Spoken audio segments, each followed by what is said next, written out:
Yaz geldi, insanlar Almanya'da göl kenarlarına, dere kenarlarına, yeşilliklere, piknik alanlarına serilmeye başladılar. Bu sahneleri görünce hemen aklıma bir uyum konusu geldi. Bazı sahneleri de birebir canlı yaşadım. Bunları size bu videoda anlatmaya çalışacağım. Sonuna kadar izlemeyi sakın unutmayın.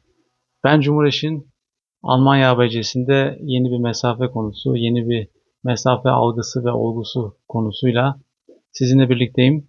Ee, Konuyu bir şekilde sıkı paket halinde size anlatmaya çalışacağım. Çok fazla uzatmaya gerek yok. Bildiğiniz gibi yaz mevsimi geldi. Yaz mevsimiyle birlikte Almanya'da biliyorsunuz göl kenarlarında, dere kenarlarında, piknik alanlarında yoğunlaşma oluyor. Bunun haricinde mangal yapılan alanlar da var. Bunlar da çok sık kullanılıyorlar tabii ki. Burada dikkat edilmesi gereken bazı hususlara değinmek istiyorum. Öncelikle değinmek istediğim konulardan bir tanesi toplumda algılanan mesafe ve mesafe olgusu. Şimdi biliyorsunuz özellikle yaz zamanlarında bu piknik yapılan alanlarda veya işte bir örtü serilip pikniğe gidildiğinde insanların alanı bir şekilde uygun ve verimli bir şekilde kullanımı için bir yerden sonra alan yavaş yavaş dolmaya başlıyor ve siz boş yerleri doldurmaya çalışıyorsunuz. Önce gölge olan yerleri belki doldurmaya çalışıyorsunuz. Özellikle güneşli günlerde. Burada nelere dikkat etmek lazım? Bir kere makul olan bir mesafeyi insanlarla bırakmanız lazım. Yani insanların havlusunun dibine normal şartlarda eğer e, mevcut alan müsaitse onların havlularının olduğu alanın hemen dibine bir havlu sermek uygun değil. Yani bu insanlar tarafından e, fiziksel olarak olmasa da beyinsel olarak bir sarı kartla cezalandırılır. Bunu söyleyelim. Dolayısıyla eğer alan müsaade ediyorsa kesinlikle e, belli bir adım mesafesi veya 1 metre, 1,5 metre mesafede havluları sermek lazım ki insanlar da e, kendi özel alanlarında rahat edebilsinler. Bu bir kere önemli bir şey. Yani bunun farkında olmak lazım. Daha yakına eğer yerleşiyorsanız bu muhtemelen tepkiyle karşılanır.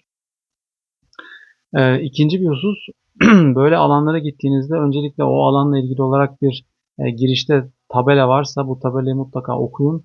Çünkü siz kendinizle, arkadaşlarınızla veya çocuklarınızla mesela oyun oynayabilirsiniz, top oynayabilirsiniz vesaire spor yapabilirsiniz. Böyle alanlarda bazı bölgeler spor için ayrılmıştır mesela. Her yerde spor yapamazsınız, her yerde top oynayamazsınız. Bunun bilgisini almanız lazım. Yoksa insanlardan tepki görebilirsiniz. Ee, Ne bileyim voleybol oynamak istiyorsunuz ama bu o bölgede oynanmıyor olabilir. Voleybol veya top oyunları için başka bir alan tahsis edilmiş olabilir. Bunun farkına varmanız lazım. Onun için zaten mangal konusunda daha önce değinmiştik. Mangal ilgili olarak izin verilen alanlar ayrıdır. Ee, Ve bunların dönemleri de olabilir bu arada. Yani bunlar aylara da bağlı olabilir. Bu da önemli bir şey. Ama o girişteki tabelalarda, bu levhalarda bu ayrıntılı olarak yazar. Bunları okumaya dikkat edin diyorum. Bu mesafe algısı çok önemli. Çünkü şöyle bir şey var. İnsanlar havluların etrafına mesela terliklerini koyarlar.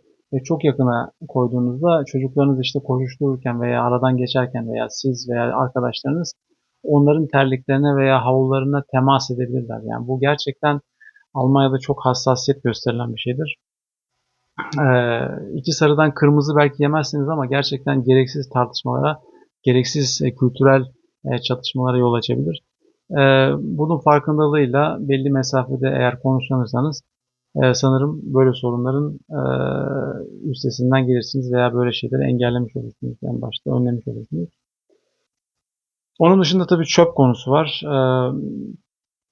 Gün geçtikten sonra, zamanı geçirdikten sonra mutlaka ve mutlaka o çöp analizinin yapılması lazım. Ortamda herhangi bir şekilde bir atığın bırakılmamış olması çok önemli. Yani nasıl bulduysak o şekilde bırakmamız lazım. Tabii bu kirli bulduysak kirli bırakıyoruz anlamına gelmiyor. Yani bizim tarafımızdan herhangi bir atığın orada olmaması lazım. Bu da ayrıca çok önemli bir konu diye düşünüyorum. Özellikle bu yaz döneminde çok fazla karşılaşabileceğiniz bir konu olduğu için ve bölgelerde yapılabilecek olan şeyler ve yapılamayacak olan şeyler levhalarda yazdığı için bu konuyu tekrardan açıklamak istedim kısa bir videoda. E, Bu şekilde başınız ağrımaz. Çok daha rahat bir şekilde zamanınızı ailenizle birlikte, arkadaşlarınızla birlikte, çocuklarınızla birlikte geçirirsiniz. diye düşünüyorum. E, O parklarda, bahçelerde, özellikle mangal alanlarında o alanların kullanımına dikkat ederseniz çok iyi olur. Çünkü onlar belli alanlara tahsis edilmiştir. O alanların dışında herhangi bir şekilde mesela mangal yapılmaz. Ve o top oynama konusuna da ayrıca dikkat edin. Yani siz oraya gittiniz, işte ben piknik yapıyorum, aynı zamanda çocuğumla top oynayacağım. Bir orada bir çimen alanı var. Bu her yerde oynayabileceğiniz anlamına gelmiyor. Bu konuyla ilgili olarak bilgilenmeniz lazım ve insanları rahatsız etmemeniz lazım. Sadece piknik yapılan ve yüzülen alanlar var mesela. Bunun farkındalığı gerçekten önemli diyorum. Ee, Umarım bu video da sizin için çok faydalı olmuştur. Sonlara yaklaşırken sizin için uygun olan bir video şu an ekranda muhtemelen gözüküyor. Onu da izleyip bilgilenmeyi, faydalanmayı sakın unutmayın. Paylaşmayı, beğenmeyi, abone olmayı da tabii ki unutmayın. Ee, Sizlerin sayesinde 4000 abonenin üzerindeyiz şu an. İnşallah çok daha yüksek seviyelere gelecek ve yurt dışı ile ilgili, Almanya ile ilgili farkındalığımız daha da artacak sizlerin sayesinde diye düşünüyorum. Kendinize çok iyi bakın. Bir sonraki videomda görüşmek üzere.